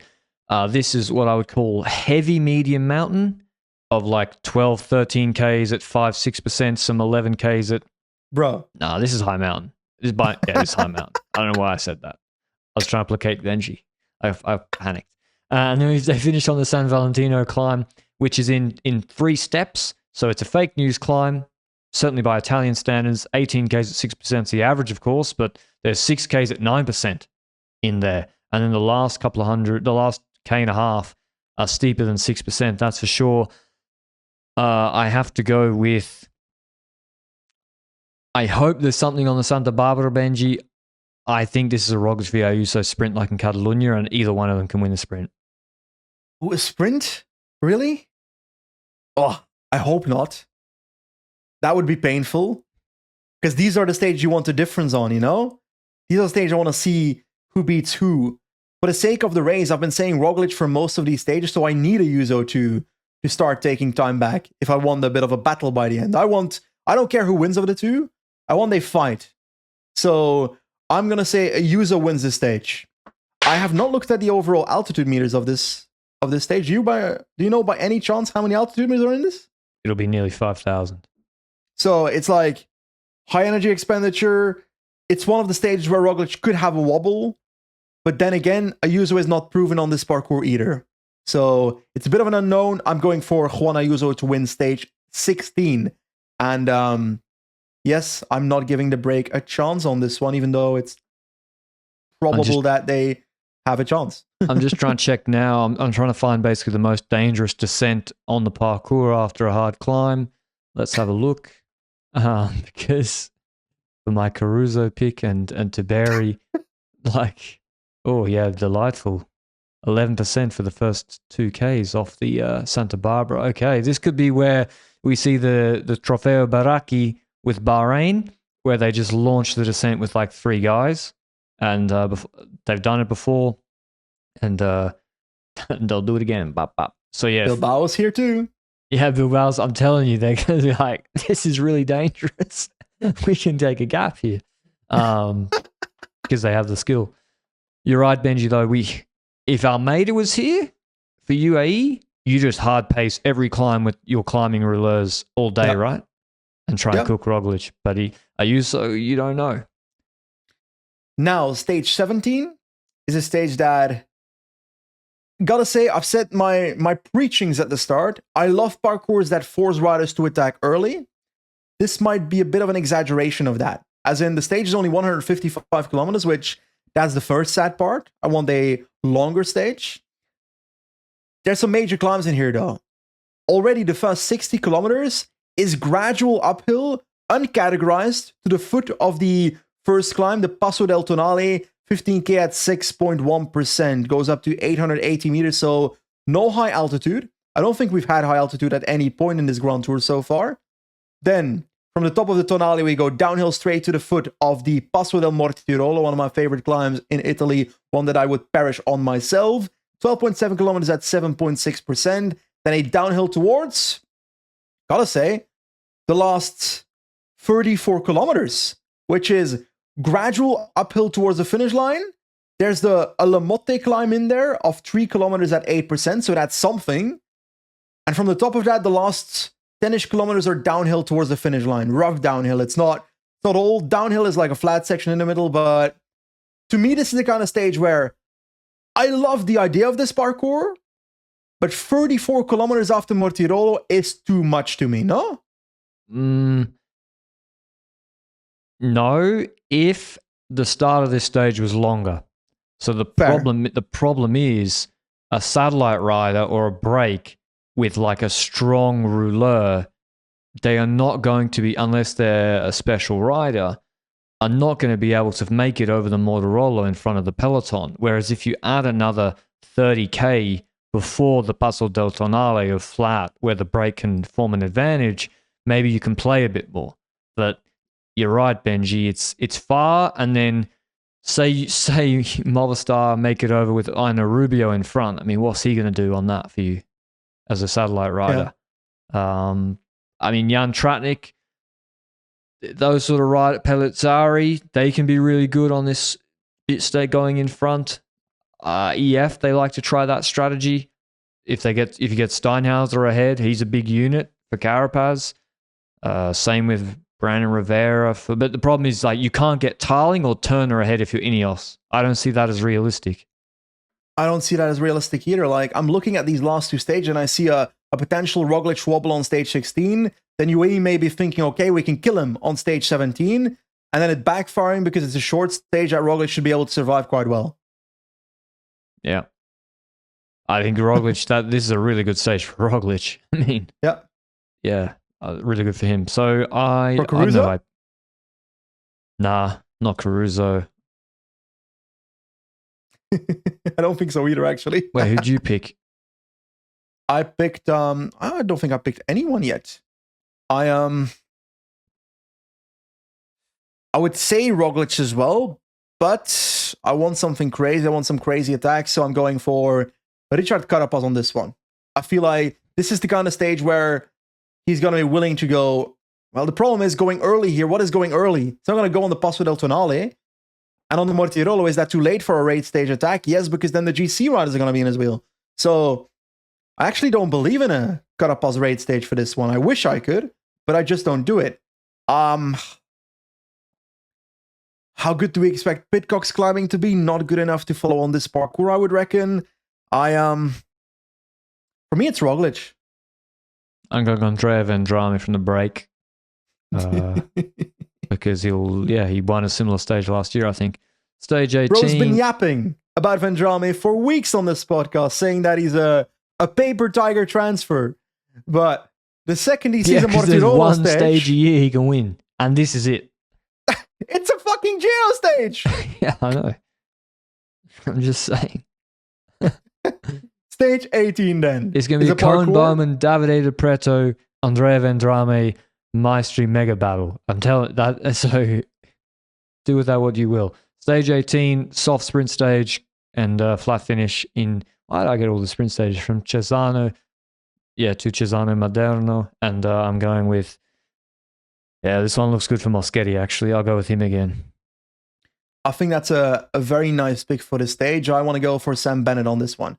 Have either of us picked Pedersen for a single stage? I have for that Manier stage. I'm calling it a Manier stage already, so I'm very confident. Yeah, I think you would have liked Manier. Okay, stage 19, Benji. Mountain stage. We've got a start in Biella. We've got a start from the get-go, actually, the Croce Serra. It's for 12k at 5%, but that's the one where you expect a breakaway formation to happen, maybe a breakaway to form, maybe it goes over the top, maybe it hasn't formed yet, and then we see a longer battle. Then there's the Cozze Core, which starts in after like 60k of racing. It's 16k at 7.7%, so that's a long climb. After that climb, definitely the breakaway is formed, 100%. Then after that, we've got a valley of maybe 10 kilometers before the Col San Pantaleon. That's the way to say it. 16.5 kilometers, 7.2%. Again, a very long climb. Again, not too high altitude. Neither of these climbs. We descend that climb onto the next climb, the Col de Joux, 15 kilometers, 7%. I swear all these climbs are the same. Like, they've got different names, but on the profile, they're very similar. From the top of Col de Joux, it's not that long until the finish anymore. We're talking about 20 kilometers. We go downhill for about 7 of it, eye tests. Then from there on, we've got a climb of 9.5k at 4.6%. There's a few steeper sections, but nothing too steep in that either. And then a descent from the top of that to the finish line. So that's not the longest ascent. We're talking maybe 6-ish kilometers to the finish in Champoluc. So massive climbs, 3 massive climbs in here. I don't like that the Red Bull KOM, the Red Bull Sprint, is at the foot of the Col de Joux instead of the top. Yeah, you feel like if you're managing the breakaway in a normal stage, the break is being caught just probably after that or halfway up that. Yeah. And you don't catch the breakaway so early, so probably the breakaway might take that. Col de Joux, it's pretty hard, it's long. it's just a hard stage with 5,000 meters of climbing. I think UAE just got to go for it here, right? I mean, if Roglic is ahead, if he's ahead still. Exactly. Like, you have to. But is there a world in which the peloton says we can't go all out on this one either because we need to make sure we don't perish ourselves before stage 20? Because the problem is, the big thing everyone's worried about, Finestra, is coming up the next day. But if you're UAE, you can't just assume you're going to drop Roglic there. Yeah. I think if Yates is behind and Ayuso's close to Roglic, Benji, I mean, you got to try to win the race. And Yates went on Hazayanas from far, took a lot of time back in the Vuelta last year. He showed he can do it on back-to-back climbs. And this is all descending, so you don't need... I mean, it's always preferable to have a satellite rider, but for the final of this race, this stage, you don't need one. So I think Adam Yates goes here on the Sant Pantaleon. I like it. I like the idea of it. I think it's going to be a breakaway victory between the likes of Romain Bardet, any other GC riders that have fallen out of GC, whether it's a Michael Storer, whether it's anyone else. Maybe Derek G falls out of GC. Everyone is literally able to fall out of GC. David Gaudu might come into form by the end of the Giro. So that's also an option. But I don't know. I want my Carapaz move. I just want my Carapaz move. I have to say it. Fuck it. Carapaz wins. Okay. It is the sort of stage for Carapaz too, because I mentioned Hazayanas. Who else attacked on that stage? With 3 repeating Richard Carapaz, so he's got form for it too. Stage 20, maybe the diamond of this race, I would say 205 Ks. It looks like it's basically 1.5 climbs, but still in this stage there's 4,400 meters of climbing more or less, and they do rolling hill. Probably there's loads of hills in this first 100 Ks that you can't really see on the profile because they're dwarfed by the Colle del Finestre, which is 18.5 Ks, 9.2%. The last 9 Ks of it, 8 Ks of it are gravel. It's the highest point of the race, I think. Is it Chimacopi? Must be. Goes to 2,172 meters. Hopefully we have good weather. Then a descent a third of the way down the other side, and then they go back up to Sestriere, which is 16 Ks at 4%. Now there you do want a satellite rider. There's 160 Ks before Finestra for the break to get an advantage. It's a 1-hour climb. Pablo Torres has the record in Tour de l'Avenir last year. He destroyed everybody on this climb and put like 4 minutes into Blackmore, which makes me think of very... Benji, I got my new big climb, steep gradient, small man go fast. Small man, you want to be light. And you want to be a seated climber. Well, I like Pidcock. Okay. I like him too. I won't pick him though. I expect a massive fight for GC here.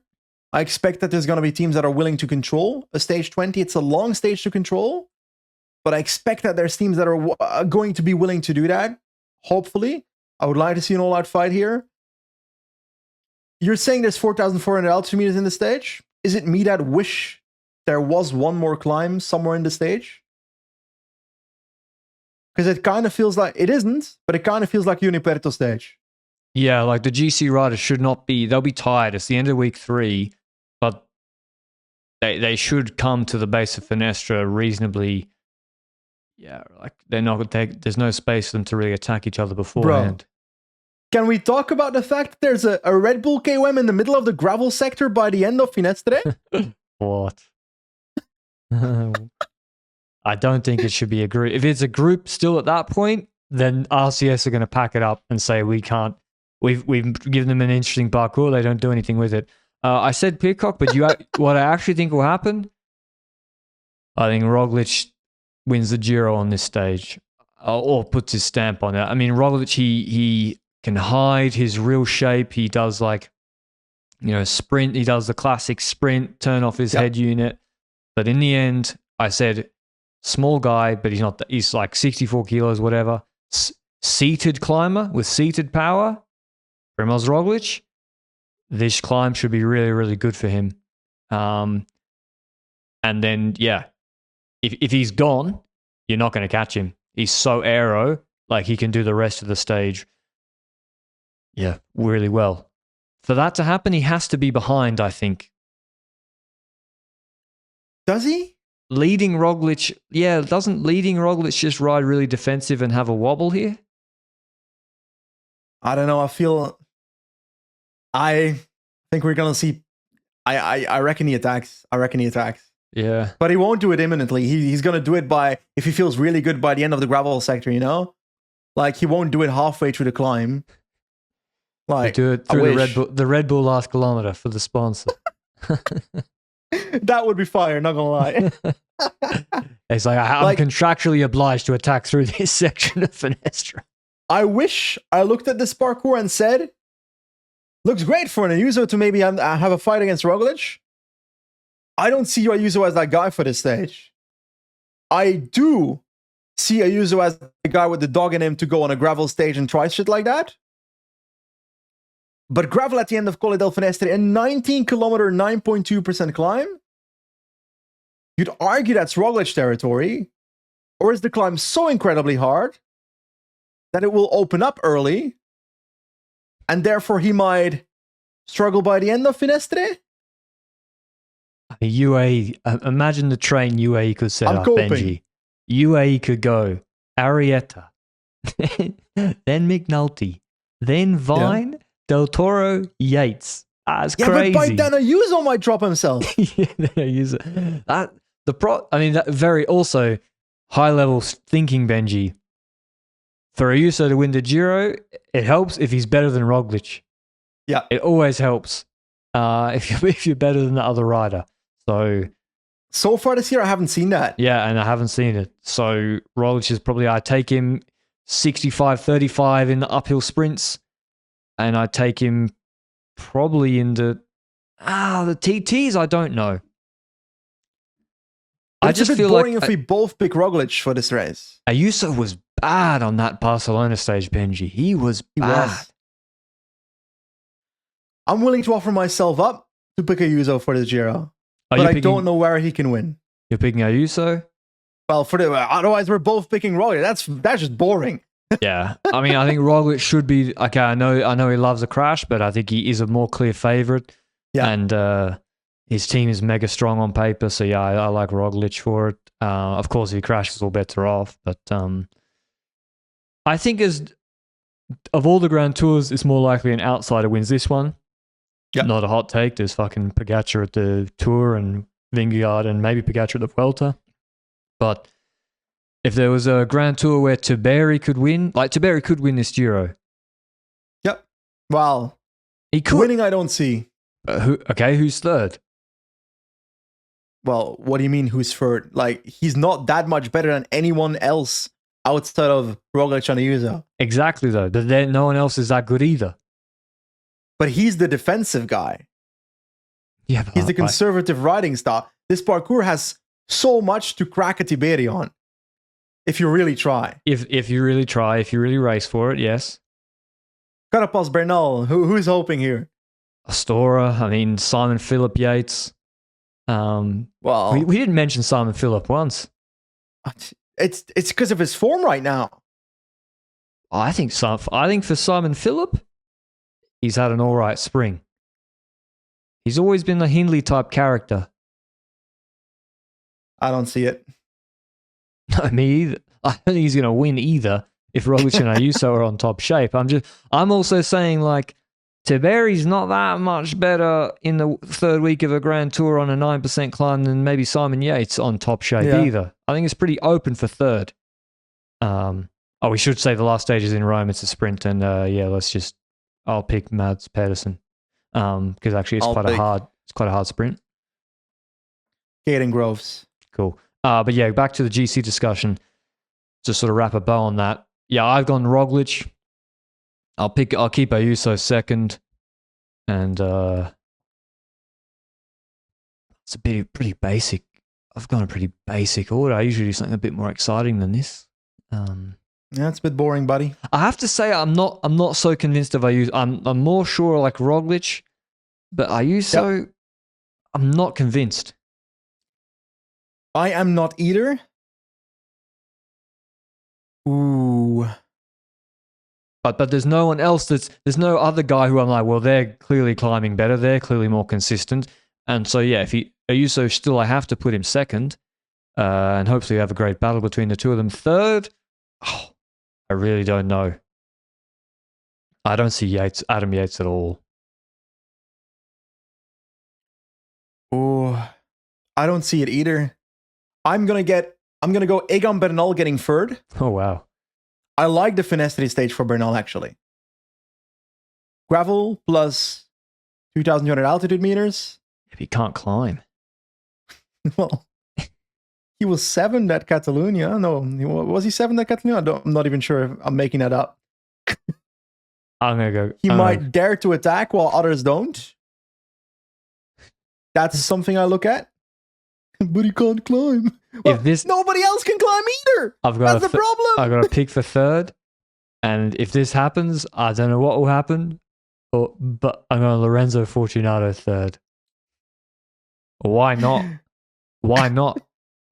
Look at him climbing. Why not mention Scaroni then?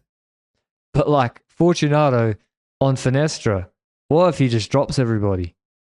It's not going to happen. Both our faces at the same time. Oh. I'm going Egan Bernal finishing third. It's a hard pick. It's not a head pick. I don't expect it to happen, but I want it to happen. So Egan Bernal third, with the asterisk that it could also be Richard Carapaz. Just any South American in third place. Second place, you're going for Roglic. I agree that Roglic is the favorite, that he's most likely going to win this Grand Tour. I think the fight would have been extremely good if Almeida was here.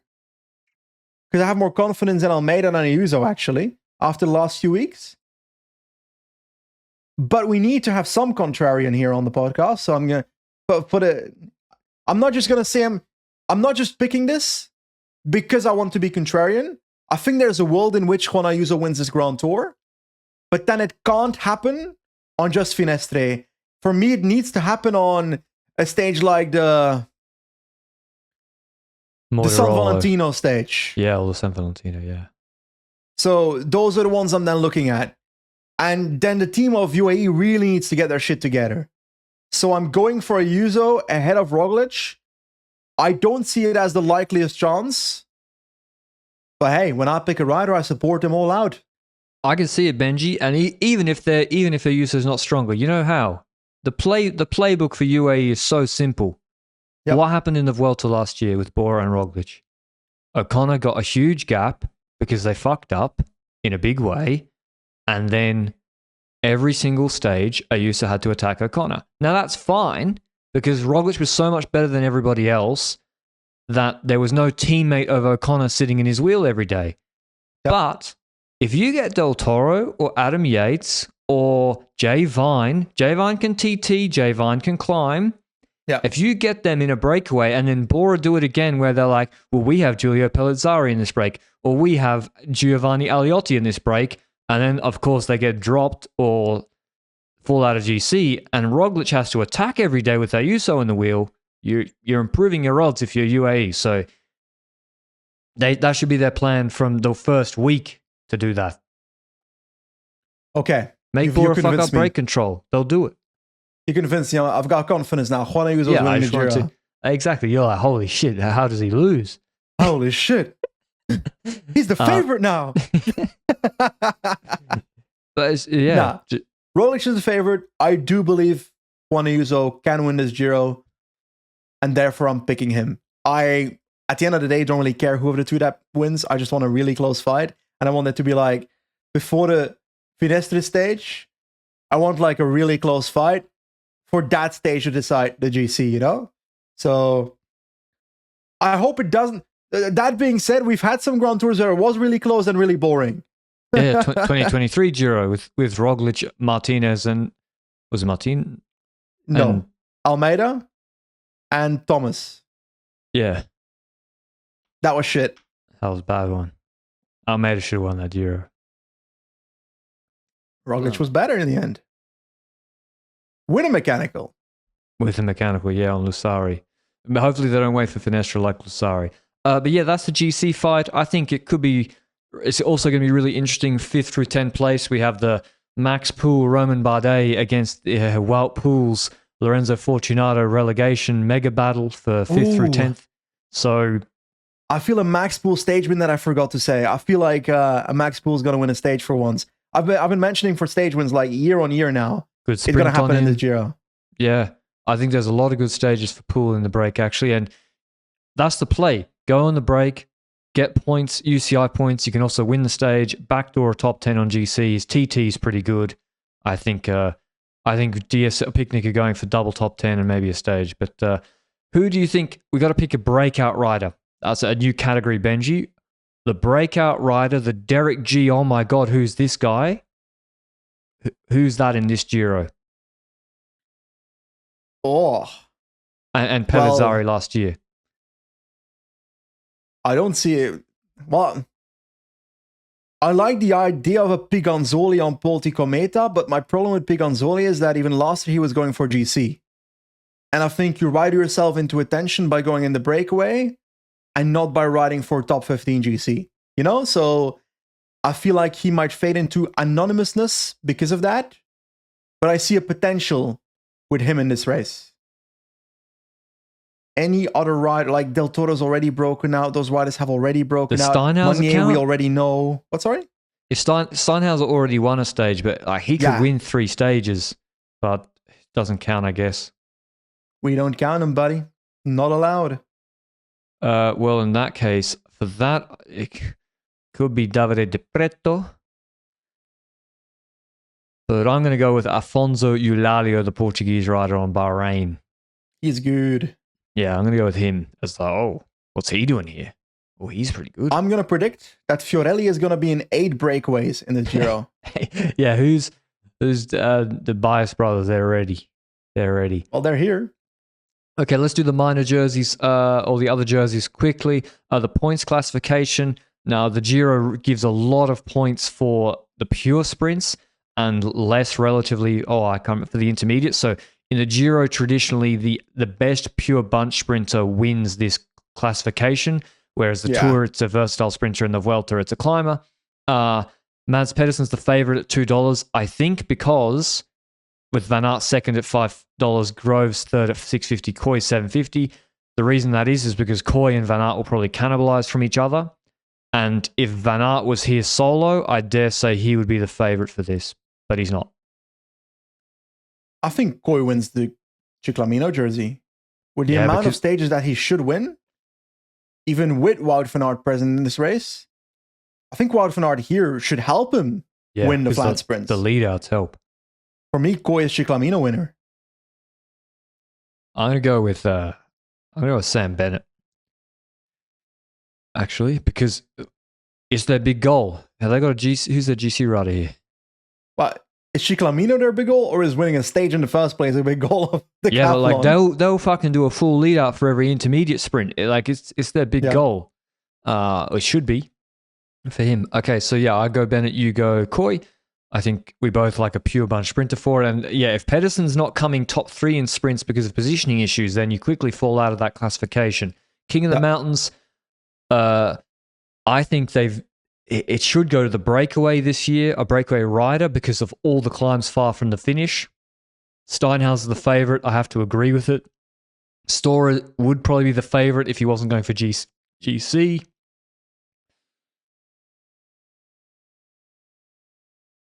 Yeah, I think Steinhauser wins it, to be honest. EF target this classification. He's the correct favorite. Bardet is second, but I think he'll be in GC a bit more. Yeah. I think Steinhauser is fantastic pick for this. Who's an Italian? The problem with Bardet as well is that I don't know if he's going to go for breakaways from the get-go. No. Baumann is, I think, interesting for this. How has his year been so far? He was good at Tour of the Alps, I think, so... I gotta say, I don't like Zana going for GC at all. Of course not. That makes no sense to me. Zana could win this competition, which is a big prize. It will actually win a jersey, and I would say he would win at least one stage if he just lost 10 minutes. Is he going for GC, Zana? I think no way. He came 11th last year. But he's not going to do it, right? I maybe I misread the press release, but I thought he and Harper might be going for GC. Fuck that. I'm going for Baumann for KOM. Yeah. Marco Frigo could be a good shout. Italians are going to be more motivated to go for it, and he was strong on Tour of the Alps winning his first pro race. So look out for Frigo, and he also has form in the Giro breakaways. There's a very good rider, so yeah, I would say Frigo is a good shout for that. Young rider of classification is between Ayuso and Tiberi, apparently. Ayuso $1.66, Tiberi $3.25, Del Toro 13, Wow. Piganzoli 17. Of course, yeah, we have to pick Ayuso because of our GC picks already. And if not, then Tiberi is clearly the second favorite. So, yeah. Yeah, not much to add there. White jersey is Ayuso. If I pick Ayuso for GC, then I have to pick Ayuso for the white jersey. Like, otherwise, it would be a bit counterintuitive. Is there anything else we can like? Super competitivity in the race is most likely going to go to the rider that might win KOM, right? Yeah, super competitivity will go to like the rider who takes it upon themselves to jump on the Slovenia stage, to be in a single man breakaway all day, to actually get the stage over with. That's sort of who that goes to. X aren't here. Super competitivity. Tarozzi is going to be that man on the Nova Gorica stage. Yeah, Mattia Bice against Pietrobon against. I'm going with Pietrobon. Okay, nice. He was third in a Giro stage. Benjamin Thomas won a Giro stage last year. Holy shit! Oh Jesus! Was that the motorbike one? Yeah. If you know, you know. Okay, that's pretty much our Giro preview. Are you? Can I be honest? Yes, you can. The route's not that good. I disagree. You can give Roglic and Ayuso and these guys a perfect. It just depends on how they race it. Well, obviously, that's always the case. Yeah, but that doesn't mean that the route shouldn't help them. I think there's not enough TTKs. Oh, I think there's not enough mountaintop finishes. I would have had really big TTKs, and then you force the people in my union to just go all out attacking early to have open racing. I think the order of the stage is also an issue for me. The fact that Finestre is after Champoluc might lead to Champoluc being a bit of a downer. That's what I mean. So if you're Fortunato, for example, and you're riding for a top 7 or 8, you lose a shitload of time in the TTs, but not that much time because they're not that long. But say you lose like 3 minutes, well, you can just be like, well, I'll just wait for Finestre to take time back on Derek G.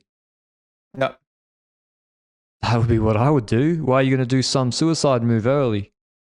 I hope it happens, but you're right. I mean, Finestre in week 2 would have cooked. Yeah, I think so too. That being said, if Roglic is behind, then they're forced to race on it. Yeah. Well, so but you also, want more week 1 and 2 finishes. doesn't shout Roglic behind to me. No. Yeah. But then again, how do you put Roglic behind? Attack him. I mean, no shit. Make him make a decision. I mean, parkour-wise, how do you put Roglic behind? By adapting the first 2 weeks. Because right now I look at the first 2 weeks and I see Roglic being slightly ahead. Yeah, he should be with the TTs, punchy finishes. I mean, like I said, keep Ayuso close, jump in moves, be aggressive with Adam Yates and co. So, Tour of the Alps had some great racing, Benji, and didn't have a mountaintop finish, but it had really steep climbs with clear valleys between. There were satellite riders. So I had good racing. Riders are willing to go all out, daring to lose the Tour of the Alps to win it, while at the Giro, they're more likely to think, calculate it, and say, okay, if I dare to attack halfway the stage, then I might lose my podium by the end of the stage. Taking that risk is a big risk. In the Tour of the Alps, riders, Ineos is not thinking like that, you know? So I think that's the big difference that we don't necessarily consider here. Yeah, you're right. Like, Is Aronsman going to take the same risks? I hope he does in the Giro. I think he should. But, do you want to throw away if you get caught and dropped? It's not, you have to wait the next year for another Giro. Yep. But I'm optimistic. I mean, not every stage should be a banger, but I'm optimistic there's some good parkour here. I think the versatile sprinters, I wish Benny was here, because then if you have Pedersen, Groves, Van Aert, Benny, you have a really high quality of those guys in between stages or sprints and punchy stages. It would have been really cool, but maybe in the Siena stage we see Pedersen v Pidcock v Van Aert and we have some great racing, or Bernal and GC guys getting in the mix. So I'm optimistic. I always enjoy the Giro. I'm looking forward to going to Albania. And we better get packing, Benji. It's been a long preview. I hope you enjoyed it as always. Thanks to Join Cycling, our show partner. Go and check out them and the Beat Cycling Challenge they have. And until the recap of stage 1 on Friday, ciao, ciao.